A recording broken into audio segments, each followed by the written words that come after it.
So I'm sat here, Aidan. It's a scorching day. I've got the doors open, the windows open. The sun is beaming in through the conservatory, and we're actually recording this podcast in August. You're listening in October. Still a bit of sun out there. And today we're talking about Christmas, guys. Today we are talking about Christmas as me and Aidan are roasting ourselves off in the summer. Aidan, why the hell are we talking about Christmas today? Well, it's bloody brilliant. We're recording this in August. It goes live in October, and then Christmas is in December. So it's completely confusing for everybody. It's almost like a blooming half a year run at this. But look, Christmas is something that is coming up. We all know it's coming up. It comes up every single year. But the one thing that a lot of us fail to do is actually get prepared for the Christmas season as entertainers. The bookings kind of just roll in and things just happen, and there's a lot of stuff, and for a lot of entertainers, Christmas is the busiest time of the year because it's flat out every single day from end of November, perhaps even earlier, all the way through to the bloody middle of January, end of January. It's absolutely ridiculous. And what we want to do is give you a template, a set of tools to actually use right now to prepare for the actual season as it comes around, so you're really ready for it. It's a bizarre thing to be talking about in the middle of August, and that's actually now in October, or if you're listening to it even later, it might even be Christmas, by which point implement this stuff immediately. And to break this down, if anyone's not really understood why we're talking about this so early, seasonal periods throughout the year can be our most profitable times as entertainers. Everyone's looking to book, as you said. So what does that mean when we actually look at this in simple terms, Aidan? There's more money to be made. You can make more money, which then puts less pressure on the rest of the year or the next year for you. If you have a fantastic Christmas, a fantastic January, well, that's going to give you less stress throughout the next year ahead. Throughout 2022, I'm looking at the calendar there. I don't know what year it is. Throughout 2022, you're going to have less stress. So it's going to be easier for you, and you're going to be able to focus your time on the things that you actually love and care about without going through each month going, I can't pay the bills this month. That's why this is so important. But we do need to plan for it. We do need to set our visions and understand what we want to achieve, because I'll be honest with you, I've fallen into the trap. I know you have, Aidan. The Christmas period, we come to it every year, and we know we've been doing this magic stuff for like over a decade now, between us, like 25 plus years, something like that. And every year since we go, it's going to be busy, but the gigs will come in and I'll do them. And that's as much planning as we've put in. And I know from speaking to other entertainers, that's as much planning as they put in. Some people go a little bit further and maybe set up some social media posts, say, hey, I'm doing Christmas stuff. And that's it. And because there's that failure to plan, there's that failure to, as the title suggests today, even plan out the vision of what you want to do, you're not making as much money as you could. You're not doing as many shows as you could. And you might end up doing crap. Doing those Christmas shows, which we know are absolutely painstakingly horrible, where you get crammed in some dingy pub, entertaining some weird company of people that don't give a damn that you're there. Hey, we've been there. I've had plenty of them. Those shows where everyone gets absolutely hammered and you don't want to do them. And this is why this planning, the vision, setting all of that right now is so important. So you can do what you love, do what you want, and make the money, which is going to set you up for amazing holidays and all of that success. Well, there's a few things actually on that you mentioned that are really important to address. And if you're familiar as a listener with our vision stack, we actually have free training on the 5 steps to actually building a thriving and hustle-free entertainment career. If you head over to thesuccessfulmentalist.com/vision, that's VISION, almost forgot how to spell vision then, that's embarrassing. But as part of that training, at the end of the training, we actually break down a process to basically setting your fee that we call the annual Thrive number. And if you've followed that, you implement it, or perhaps you learned it in our Learn to Thrive coaching program, it gives you a really clear set of data. It gives you a set of data, which includes the number of gigs that you want to do in the year and the average fee, or the minimum fee, more importantly, that you should be charging for each of those shows. And it gives you a really clear overview, and this is the money that I need to make this year. But it doesn't quite work as wonderfully and as flexibly as just saying that every month is equal. Because as you said, Ashley, December, like this whole period of the year, this whole seasonal period of the year is totally unrivaled for the most part to pretty much every other month of the year. It's stupid how many events there are. And what we can really cleverly do, if we're careful and actually think about it, is actually use that, as you said, to balance out other years, balance out any lulls that might be happening, which I'm sure we'll talk about a little bit later, but actually give you that freedom and that flexibility to go above your goals, go above your targets, and feel a lot more comfortable throughout the year, especially as the year is coming to an end. I know for me, I think pretty much every year since I've been performing actually professionally, it's been one of those cases of like at the end of the year, it's rolling around and I haven't done as many shows as I wanted to do every year. That's partly because I set stupid goals, but it's also a huge thing there. It's like, well, Christmas is coming round. I could scoop up and make do and amend with everything that's actually there.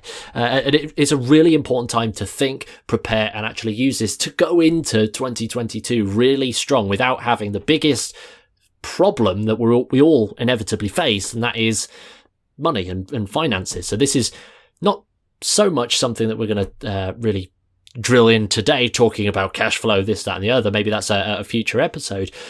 But in this episode, we really just want to get really clear on the step-by-step. And you started there, Ashley, by talking about the vision of actually the festive season. What do we mean by that vision of the festive season? Well, look, I want to break this down so this really hits home and you guys listening right now understand this. I was speaking to an entertainer, the wonderful Chris. I'm not going to say his surname, keep him very vague, but he'll know when he hears the this. Mysterious Chris. I love that. The mysterious Chris that does mysterious stuff. I was speaking to him the other day about actually what he wants to do, how he can get more shows, how he can get some more gigs. We talk about rebranding, we're talking about copy on the website, and he came to the decision of like, okay, what do I need to do with the planning my copy? What do I need to do with sorting my packages? And it was hard. It was hard for him to plan out, and he became stuck. We can take that exact example and apply it to the festive period. What you probably think we might cover today is, okay, what do I do to change my copy? What can I do to actually start building products which are more suited in those themed shows? And what can I do with kind of like the adverts and prepping all of that and then setting my fees? That's where most entertainers would go. But just like Mysterious Chris in this example, he became stuck, didn't really know what to do, didn't really have an idea of what copy to write, what adverts to write, and the types of shows to do, because he didn't understand the baseline foundation, which was the overall vision of what he wants to do, what he wants to aim for, who he wants to perform for, what type of shows he wants to perform for, and beyond. And when you can start dialing that back in and getting super crystal clear on the things that you want to do within your life, personally, and your life professionally, then you can start to formulate specific things out from there by then going to the next step, which is looking at maybe the products and then the planning and then the copy, because you know what you're supposed to be doing, you know what you want to do, so that it becomes more clearer. And just to dial this back, if you've not understand it already, people get stuck so many times and then get into the thing of, oh, my Facebook ads aren't working, oh, I'm not getting as many gigs as I want, because I don't know who they're supposed to be performing for. We've mentioned this in the past about niching down on your client base.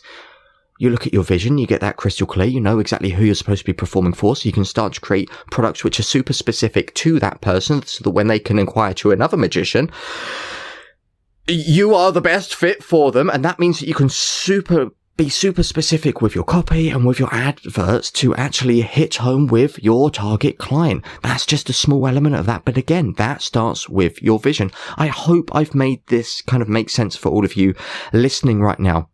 But it is that vision.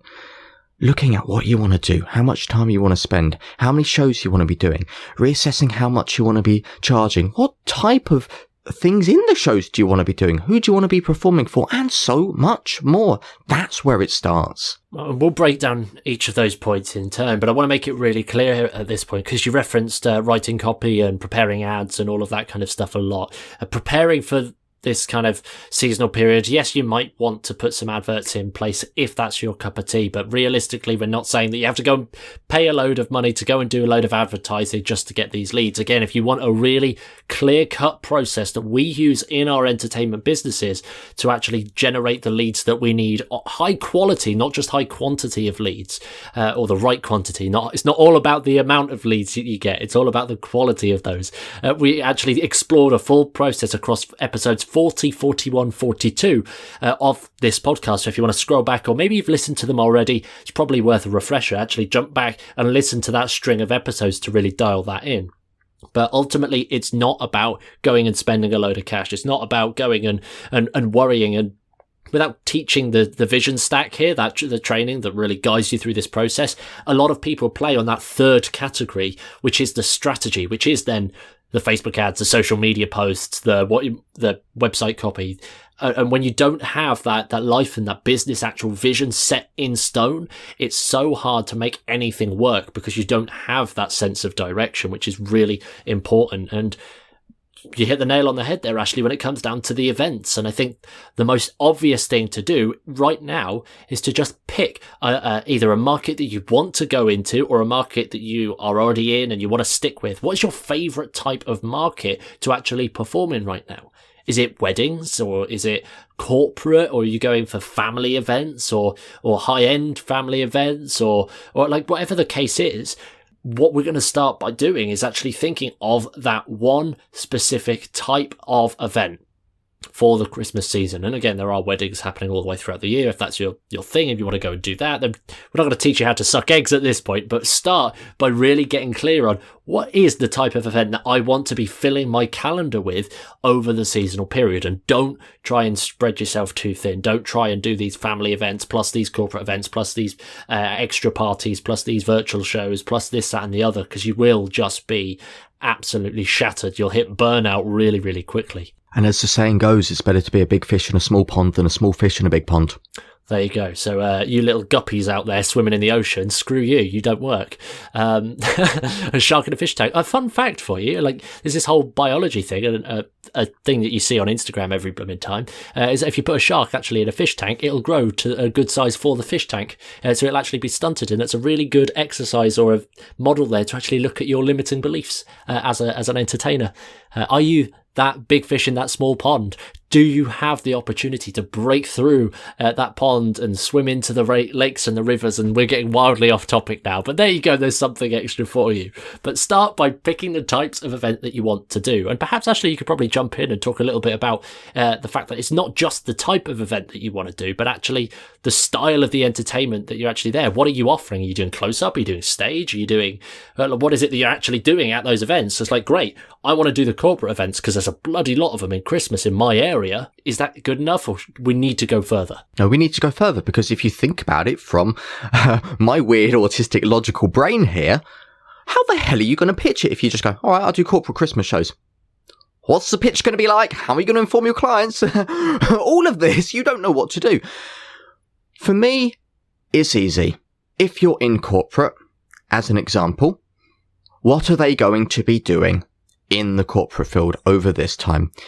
Well, quite likely it's going to be the Christmas parties, the office Christmas parties. There's going to be a lot of those coming up. You might have high-end kind of like management and area managers and directors having like big gala dinners to maybe celebrate Christmas, or you might be aiming at like small office parties.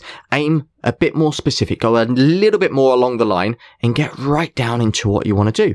And then from there, you can start to look at these specific events and go, okay, what are some of the problems I can solve during this event? What are some of the things I can do during this event? And what are the things that I want to do during this event? You mentioned close up or stage, or maybe playing games, or like doing like party Christmas stuff. Like doing what you want to do, doing what you love is so important, so that you don't fall into the trap of just being like every other entertainer, just like, yeah, I'll rock up and do close up and then get bored of that. Just sticking to that, but also looking at these hyper specific events at that specific time. What are some of the problems? And we know some of the problems in like the office Christmas parties at that time. People go there, they're a bit bored, and just from my experience from working and being at quite a few, loads of people turn up and go, yep, same old thing again. Nothing changes. We've got the band, the meal, some people get drunk, and then we go home. And it's just another work day. Oh, I know my office that I work with, but who the hell are the other 10 tables? Those are some big problems which I've personally seen from events I've been working at and events that I have been to as well. And when you identify that, now you can start to create a problem which solves those problems. And as we all know, when you've got a product which solves problems, well, that's very valuable, and that's actually how you shift stuff, And then you can start looking along that track, and then you're a little bit further along. Does that kind of make sense? And have I made that easy enough to understand, Aidan?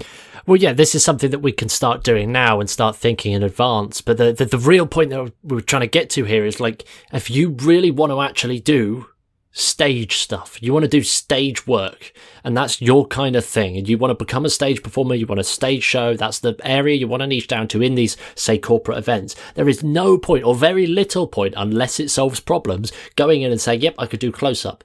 That leading with the wrong thing is not there. That's something that you can add maybe extra if you want to do it, although I wouldn't necessarily say go and fill every evening or every single day 100%, because you're going to be absolutely knackered if you've got a full diary by the end of December. You don't really want to be just asleep all of the Christmas actual celebrations if you've got family and over and this, that and the other. But actually pick what type and that style of entertainment do you want to offer. Do you want to be doing virtual Christmas parties? If you want to be doing that, really focus on getting that in place. If you want to be doing this stage stuff, go and try and get that in place. And the same with close-up. If you're just a close-up worker, and I say just a close-up worker, that's one of the hardest things to do as an entertainer, so please don't think that that's a knock at all.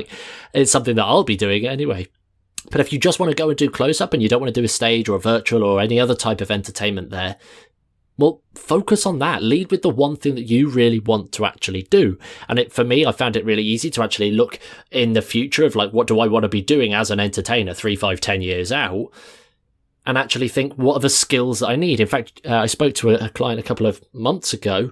His name was Jack, and he was looking at, he wants long-term vision of going on cruise ships.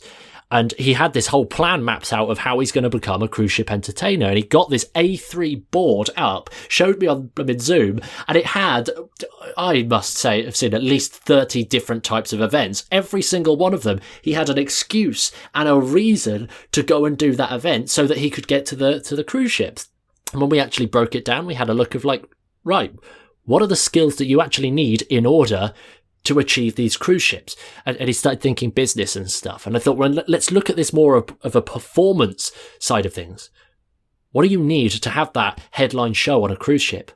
Well, I need stage experience. And it was that one simple realization there, that penny drop moment of what he wanted to do in the future. He could start preparing for now by leading with that in his offers for his existing shows. Get on stage more so that you've got that flight time and that stage experience, which as a result puts you never know. We talk about this all the time, Ashley. You never know when somebody that books entertainment for a cruise ship could be sat in your audience. You just never know. But if you're on stage rather than up close, they see you in the right situation. So again, it's creating those opportunities, and that only comes from looking at where you want to go with your entertainment career and see if you can pull that back now and use the festive Christmas period, this seasonal period, as a slingshot in the right direction. That is going to be so much more valuable than just doing 100 shows over the Christmas period and being upset and deflated and crying your way through January because you didn't get enough sleep. Yeah. And one of the other things as well, with this, we've got fees, which we're going to talk about in just a second. But time, how much time do you want to be spending? Because here's the real problem. We've spoken about our vision of kind of building on what you want to do to get crystal clear on your market and then starting to develop that product. But what a lot of entertainers fail to do is actually planning out how many gigs they want to do, how much time they want to invest. And I see so many people time and time again, every single year, like you've mentioned earlier, hitting that burnout, hitting that stressed, overwhelmed sense. And then that ruins their Christmas with their family. If family is a priority for you, then you need to factor that in. You need to start planning for that and planning. And And if you do that, you'll come on to something which I'm going to mention in a second, which is gamifying, but looking at what is your time investment? How long are you going to be spending over the festive period? How many shows do you want to be doing? What is your specific target? Get up to that point, and then you can go, you know what? I've made enough money. You know what? If I do any more, I'm going to burn out and I'm not going to be able to do what I want to do within my life personally as well. I'm not going to be able to spend the festive period with my family, for example. So maybe you want to cross out a week over like the festive period over that Christmas to spend with your family and be like just regimented with it. I'm not going to do it. And that will solve you with so many problems later down the line. And the other benefit from doing this, as well as looking after yourself, please do that. But you've now got stats, you've now got targets, and now you can gamify it. If you know you want to do, I don't know, plucking a number out the sky, 25 gigs over the festive period. For me, it's actually 4. But I'm a various different. Like, that's the point. I know exactly what I want to do.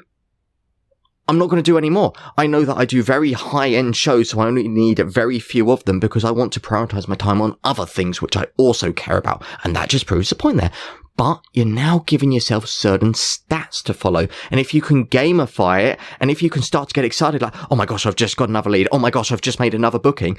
You start to have fun doing this. And now you're not going to lose motivation going through potentially what is a very, very useful time financially for you, which might lead to, as you said, more things in the new year. Because again, on that flip side of that coin, there are people that get overwhelmed. And when they get overwhelmed, they lose motivation, they lose touch, and it becomes very, very difficult. So if you can actually plan out what is your limit, what do you want to do, get prepared with that as well, and then start to gamify it, you can't not go wrong. And now everything's going to feel better, and you're going to, I would say, convert more leads because you actually know what you're doing and you're not stressed, you're not all over the place, and you've got that full on motivation, which you're excited to do. Well, I was listening to a podcast from Ryan Daniel Moran, the author of 12 Months to $1 Million. It's a great book on actually building $1 million physical products brand, and he breaks that process into a couple of clear chunks, and he calls that first chunk the grind, and by that grind he means like it takes a lot of work to get things off the ground. And he was talking to a bunch of entrepreneurs in his membership about their feelings in this grind phase where they are right now. And the one thing he said to me then that really resonates to what we're saying here is that you shouldn't optimize for the sales, the income, the money, the whatever it is, the profit, the XYZ, the fulfillment, the this, that, and the other. In that period of the grind where you're doing a lot, you're hustling for the sake of using that phrase, even though we hate it and it makes us sick. But as you're hustling, in quotes there, to actually make that grind period, that festive season actually work and to prepare for that festive season there, you should be optimizing for energy, not for the overall other things like the sales, the profit and stuff. You optimize for your energy. So providing throughout the prep phase, which is from now, because you're listening to this episode, from now all the way through and beyond the festive season, providing you're optimized and you're feeling really energized about the stuff that you're doing, like that's going to be much more valuable than whether or not you've hit this specific target. So by all means, I'm not disagree with Ashley's point there in terms of set a target, but what I am saying is set a target but optimize for the energy, for the motivation, because that is what will sustain it over the long haul. We've got friends in the entertainment world that had a really busy Christmas like years ago, and they just fell out of love with it as a profession just because it was really hard. And again, they weren't optimizing for their energy. They were loving the moment, but there was a lot of stuff going on. So you know your boundaries, you know your thresholds. And when you set that in place, set your energy in place and optimize for that, then you're going to be much better. So be realistic, but also be ambitious at the same time. Yeah, because this is a real problem over this period. Doing too much can ruin you, and it can throw you off course. I was shattered last proper festive season. You know what? I'm just going to throw out an idea. We disagree with this, but a lot of entertainers say, "Oh, January, February, March, they're always kind of empty and dull, and you don't make a lot of money throughout shows, and there's not that many people booking you." That's BS, because we get booked, and there are events out there, and there's very clever things which you can do, which I'm sure we'll mention much later on in terms of mass lead gen for the rest of the year.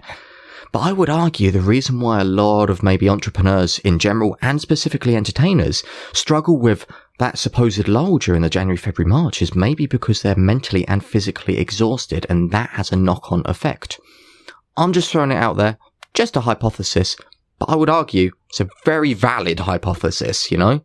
And to be fair, I think you'd be pretty right, because again, if you look at this, every period of the year, and if you want to get really businessy, I wouldn't, but if you want to, like every quarter of the year, you have to be optimizing for each quarter as you come up to it. So actually, that first quarter of the year where there's no gigs, nobody's being booked, was because the last quarter of the year you weren't able to optimize for the next quarter because you were too busy focused on the festive season. You were too busy thinking about, oh my gosh, filling your diary in December so that you get a load of money to cover for the lull.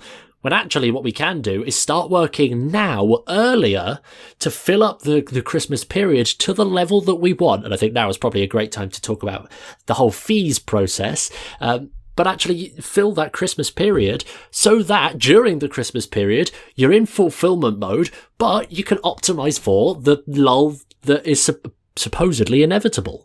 Well, you're working ahead. You're working in the future. That's what we're doing with this podcast. Like, it's August right now, and you're listening to it in October. Yeah, and you know, I was reading something which Jeff Bezos said. He's always working in the future. He's never working on like the now stats, the now sales. He's months, maybe years down the line, working on like ahead. He's caring about all of that because that's his job as the owner of the overseer, although I don't think he is now because of weird things. Overseer, Amazon's a weird place, so maybe let's not talk about that guy. But it's a valid point. And you have said something here, fees. We've touched on it in this episode, and we've spent a lot of time talking about the vision, mainly because it's in the title, and this is kind of the foundation to stop you messing up and to actually put you on the right track of time. If you start thinking about that, then everything's going to fall into place and you're going to do very, very well. But also... Just a quick second. I've just realised, Ashley, we're telling people to get ready for the seasonal period in October. People are going to know that we've been preparing for the seasonal period in August. All I say is, unlucky, because I'm already pitching my Christmas products in August, so I've got 2 months ahead of you then. Oh, for God's sake. That's hilarious. Anyway, as you were. But I'll ask you a question, Aidan. You've touched on it earlier. You said that it can be profitable when there is an opportunity to up your fee, and then you've touched on it now. Should we be upping our fee then? Just a direct question. During this period, if we set our visions, we know what we want to do, we know how many shows we want to do, and we go, hey, I'm going to be busy, there's a demand, just up my fee. Is it greedy? Should we stay with our old packages? What's the process here? If everything's clear and we're now looking at the money. Yeah, I mean, this is always the challenge, isn't it? And the reason it's a challenge is because everybody thinks, or I say everybody, a lot of people think in one way, and that is like, there's demand. Basic rule of business, supply and demand. If there's a lot of demand and I'm the supplier, well, I can increase the fee and the demand's still going to meet it. And that's kind of the approach that we go. And like for me, we've said it before. In fact, we ripped the whole raising your fees approach to shreds. So long story short, no, you should not be raising your fees in December unless there's something else, which we'll talk about in a second. And we've kind of hinted on already, which is nice. But actually, if you jump back to episode 43, you can hear in terms of the whole episode on how much should you charge. And again, don't forget to grab the annual Thrive number process at the end of the Vision Stack training, where we give you your numbers. You just plop a couple of numbers into this process and you get the numbers instantly on how much you should be charging, minimum. But yeah, you should not be raising your fees based on just the fact that it's Christmas. Now, we can raise our fees, don't get me wrong. You can raise your fees providing that you're solving more problems for your clients. Like, if I'm charging £500 for an hour of close-up magic, I'm not, and this is just metaphorical numbers. I charge £500 for an hour of close-up entertainment, usually throughout the year. But then at Christmas, I'm £1,000. Like, you double your fee, or you just even increase it to £750. It is just greed in and of itself. And the reason we tend to up our fees is because of that lull that's about to come after us. Why not fill our bank account now so that we can spend out, splash out, have a lovely Christmas, and then just about get by through that following 3 months? And if you do what we've just said in terms of prepare early, think well in advance, so that you can actually look into that lull period and actually make sure that it's not a lull, fill your diary then as well. Now you won't have to increase your fees because it will all balance out overall in the end. So long story short, no, you should not be upping your fees if you're offering the same kind of product. If, however, you are solving more problems or challenges, not necessarily problems, but definitely challenges that the events might have, then you get the opportunity to create a package. And in fact, I believe the next episode, non-guest episode, in 2 weeks' time, I think it's launching. In 2 weeks' time, as you listen to this, we're actually launching a complete episode in terms of building a package. So listen to that episode as well. But yeah, don't go increasing your fee just because it's greed, just because it's not good. It gives you a negative psychological approach to the concept of money. It puts you in terms of that greed mindset, which does not help your financial situation. And you can go woo-woo or you can go logical with that approach. It's totally up to you. And just on 2 weeks' time, actually, a few of you listening will be like, oh, you haven't spoken actually about Christmas and like the themed shows in this. That's coming in 2 weeks' time, guys. So prepare for that one because it's all about putting it together.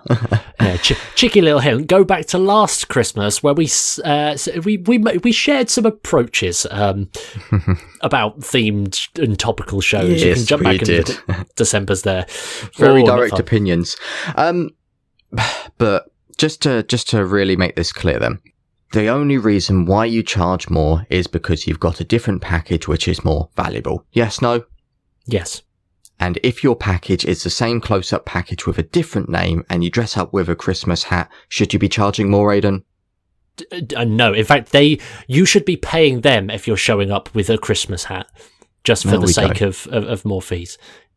There we go. And that was a joke. Got to make that clear. That was a joke. To be fair, I didn't see that as a joke because, quite frankly, I would never go around in a Christmas hat and I would feel bad. You wait. If I turned up. There'll be a photo that goes out on our Instagram or something with just an odd moment in a party that we end up doing where we end up wearing a Christmas hat and all of the listeners will be on our backs. Like, you guys, hypocrites, you don't practice what you preach just because we wore a Christmas hat in one photo that got leaked. Knowing you, Aidan, you'll be at a Christmas rave in a hat performing your stage show. Oh, it's a new niche. So just for me on this, this isn't just something we're saying now as a philosophy we're saying now in terms of fees. This is something which we've had all over the time. Like, I know people out there, and I want to break this down as well and share some insights into the client's mind. I know there's people out there who do 2 hours of close-up for weddings and then 2 hours of close-up for parties, and yet they charge more for weddings. They're doing exactly the same thing. They haven't actually looked into the event, look at the challenges that it's solving. They haven't looked at how to be more valuable for that specific event. They haven't created a package which is hyper-specific for that event to actually be there and only there, and you can't take it out and literally jump it into a party because it just wouldn't work. They're doing the exact same things and different prices. It's never stood with me. And I'll give you an example from when I was speaking to a client of mine. She booked a band. And they went, yeah, no worries. We'll turn up 2 hours. It'll be £350. And she went, yeah, brilliant. Oh, I'm really excited to have you at my wedding. They turned around, oh, a wedding? Oh, no, our wedding prices are different. It'll be £950 for a wedding. She went, oh, okay. What do you do differently? Well, yeah, we turn up, and they didn't say anything different. They just said, turn up, do the music. And they got extremely annoyed. They were like, you're doing exactly the same thing. Why are you charging more money just because it's a wedding? And they got really annoyed. You think if your clients find out about this, they're going to get incredibly annoyed, and that goes against you. And the same is with Christmas packages. If you're offering the same close-up packages you do all year round for weddings and parties, don't.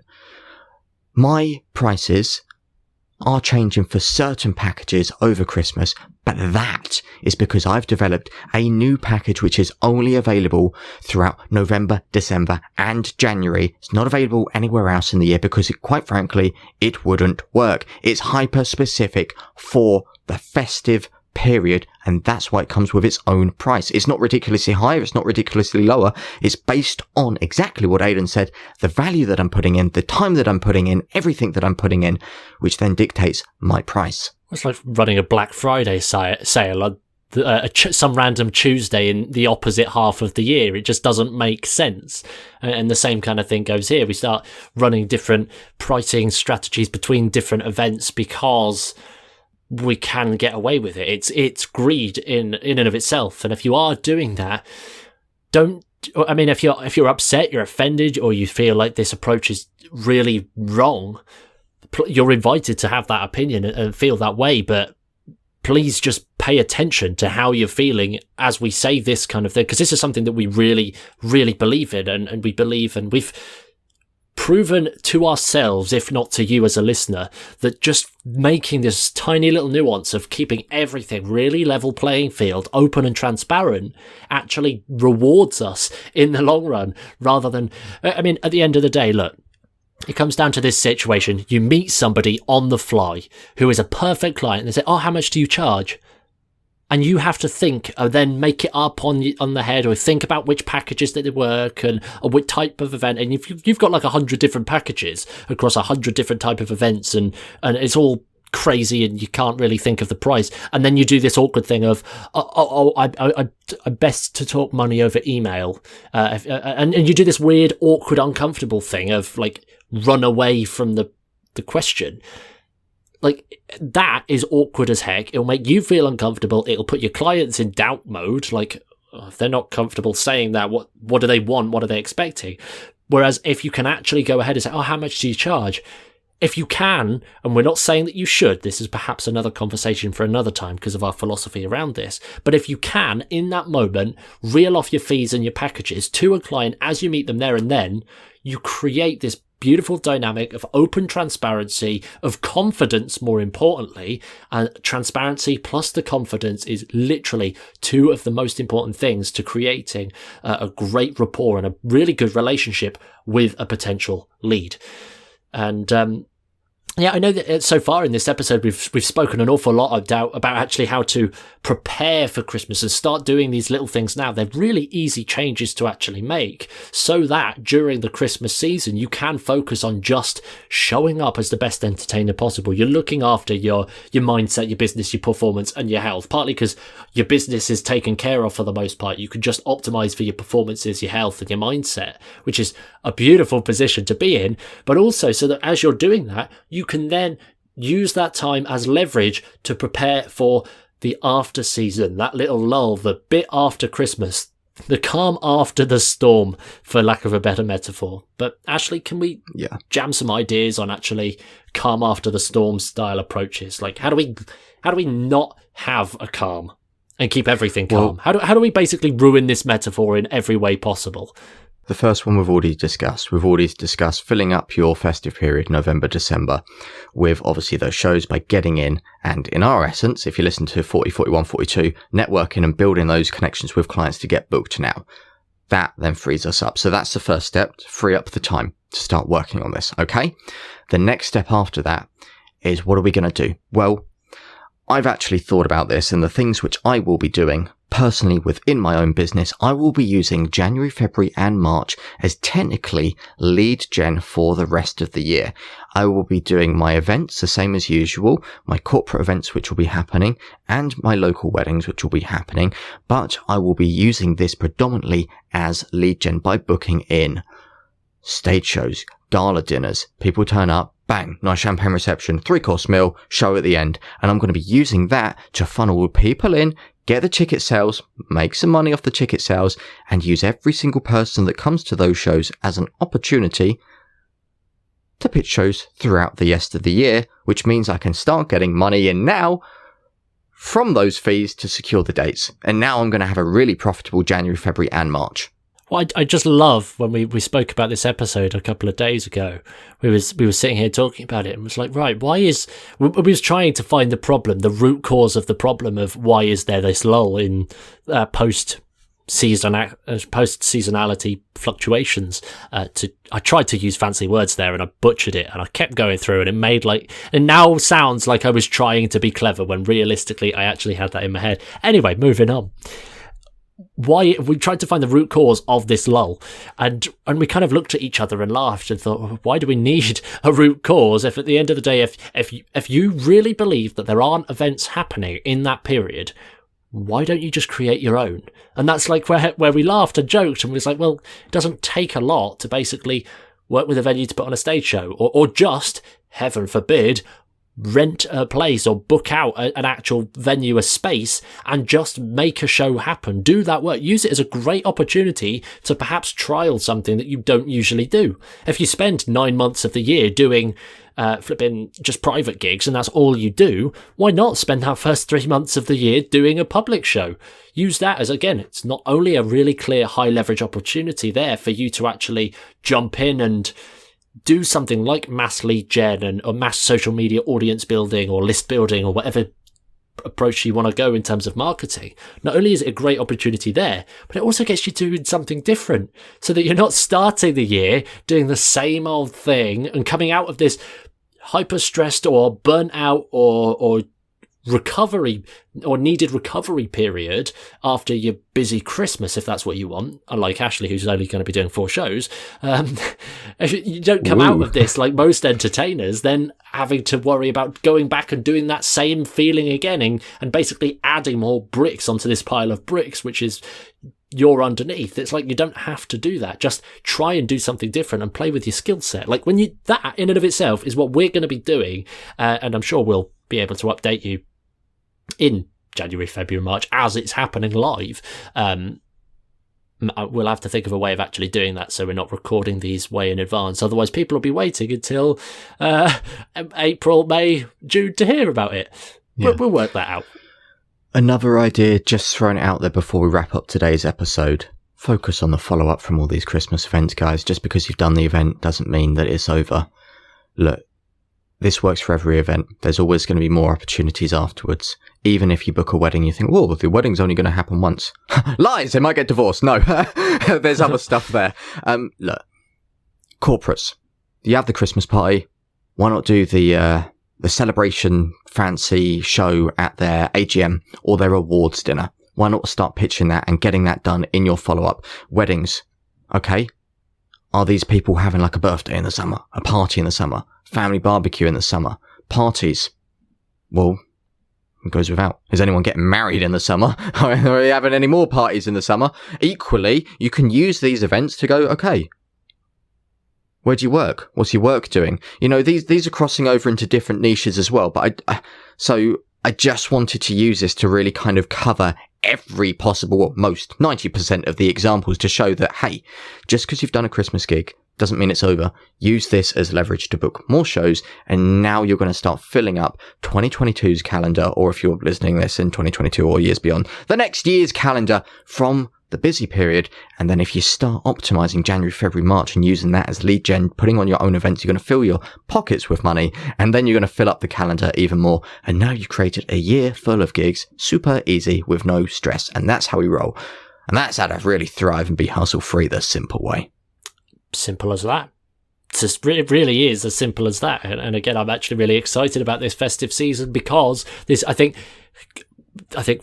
by all means, correct me if I'm wrong, Ashley, this is the first year ever of us doing entertainment over Christmas professionally that we're actually going to do it right. We've planned for it.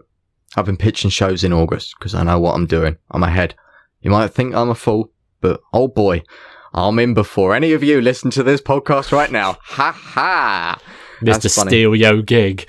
There we go. So to wrap up this episode, Aidan, I just want to say if anyone is looking to maybe supercharge their entertainment career and maybe go further in this and really work with us personally to help us help you and all of that stuff, take their entertainment career from where they are now so that they can truly adopt some of these strategies and thrive within everything they do. Where can they go? What can they do if they want the shortened, easy version of just like, bang, they're there. Zero to hero. If you want to come and learn with us and train with us, we actually have a couple of spaces actually open right now for our flagship elite 7-week coaching program, Learn to Thrive. It's a 7-week course of daily video content designed to get you thriving and hustle free in your entertainment career. We follow a proven successful formula to actually, and I hate the word formula in this context, but you follow a proven successful process, more accurately, to actually